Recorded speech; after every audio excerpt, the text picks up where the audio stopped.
Shalom, damai di hati. Bapak Ibu, saudara-saudaraku, Jemaat Gemim Gloria Jakarta Selatan dan simpatisan, serta para pendengar renungan di pagi hari ini yang saya kasihi di dalam Tuhan Yesus Kristus. Kita boleh melewati istirahat semalam dan bangun di pagi ini dengan kesegaran baru, kesehatan baik, dan kita diberi kesempatan untuk menikmati berkat-berkat Tuhan di hari ini. Sungguh besar kasih Tuhan dalam hidup kita. Karena itu, saya mengajak mari kita datang bersyukur kepada Tuhan dengan membaca Alkitab serta merenungkannya bersama. Namun sebelumnya, mari kita berdoa.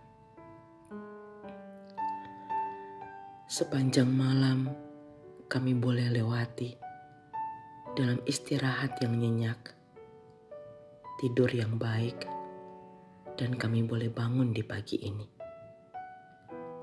Siapakah kami, Tuhan, sehingga dapat melakukan itu? Kami percaya ini bukan kuat gagahnya kami, tapi semua karena kasih karunia Tuhan. Terima kasih Tuhan.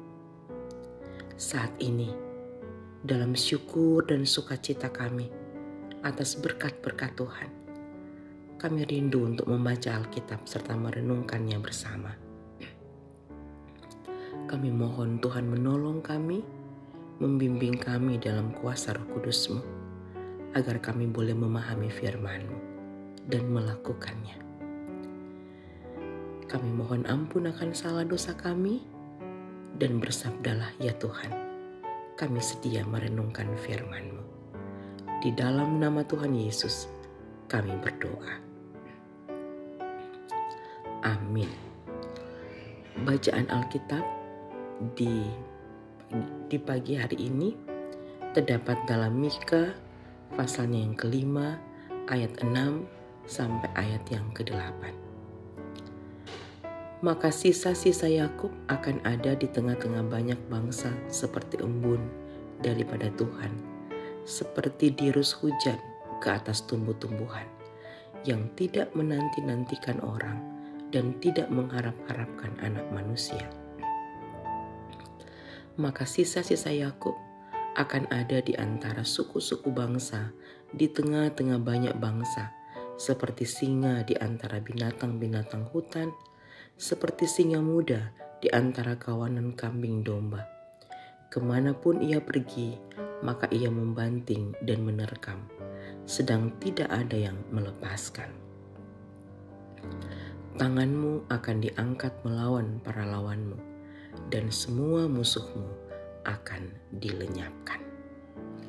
Demikian pembacaan Alkitab dan renungan di pagi hari ini diberi judul Sisa-sisa Yakub. Saudara-saudaraku yang dikasihi dan diberkati Tuhan, dalam kisah-kisah kepahlawanan yang tercatat dalam sejarah, kumpulan orang yang disebut sisa-sisa sering muncul. Sisa-sisa yang dimaksud dapat menunjuk pada mereka yang tersisa sesudah periode perang yang panjang dan berlarut-larut, lalu tampil sebagai pemenang. Hal itu dapat menunjuk juga pada orang-orang tertentu yang berpegang teguh pada prinsip, komitmen, dan janji yang mereka buat. Sisa-sisa adalah mereka yang tampil dengan karakter dan komitmen yang melampaui sebagian besar orang. Perjalanan umat Allah yang harus pergi ke tanah pembuangan di negeri asing bukanlah akhir kisah dari umat Allah. Mesias yang datang membawa kelepasan dan pembebasan, membuka periode dan kesempatan yang baru bagi umat Allah. Saudara-saudaraku yang terkasih, pada ayat 6-8, Nabi Mika menunjukkan melalui nubuatnya bahwa kerajaan Mesias akan meluas kepada bangsa-bangsa melalui umatnya yang disebut sisa-sisa Yakub.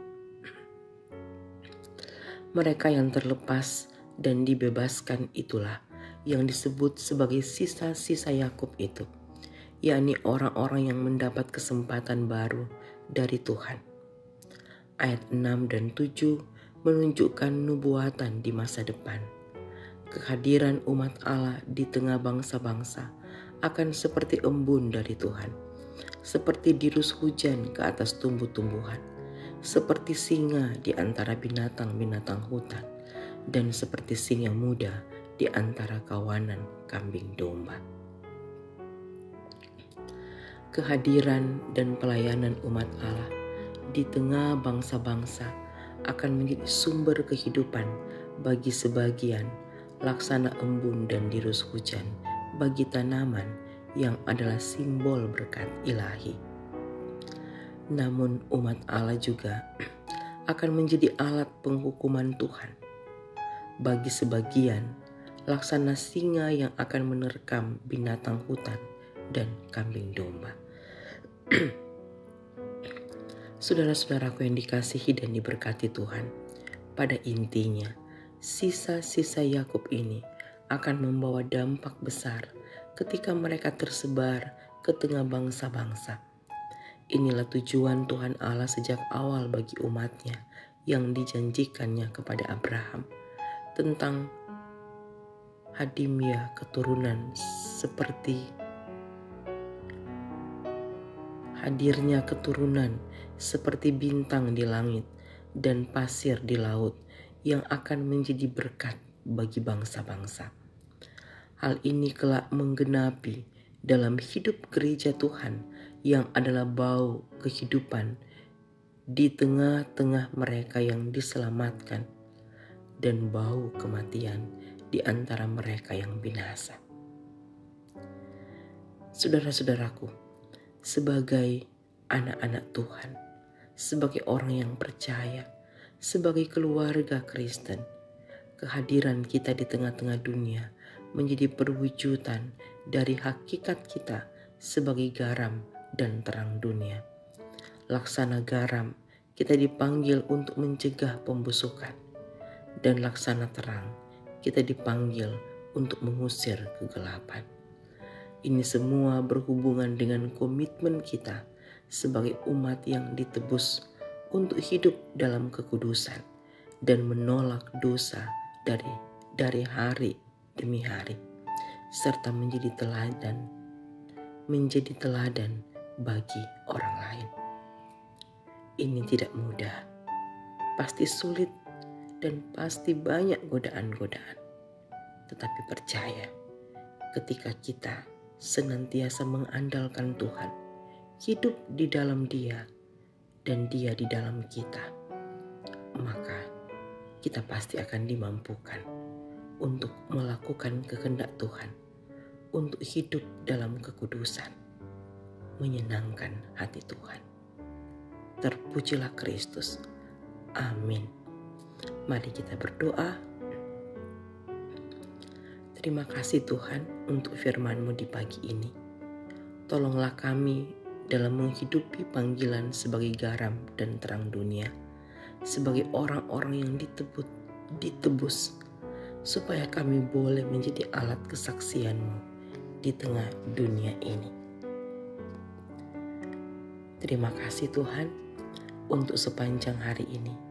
Dalam tugas kerja dan layan kami mohon pertolongan Tuhan, penyertaan Tuhan, dan berkat-berkat Tuhan. Di dalam nama Tuhan Yesus, kami berdoa. Amin.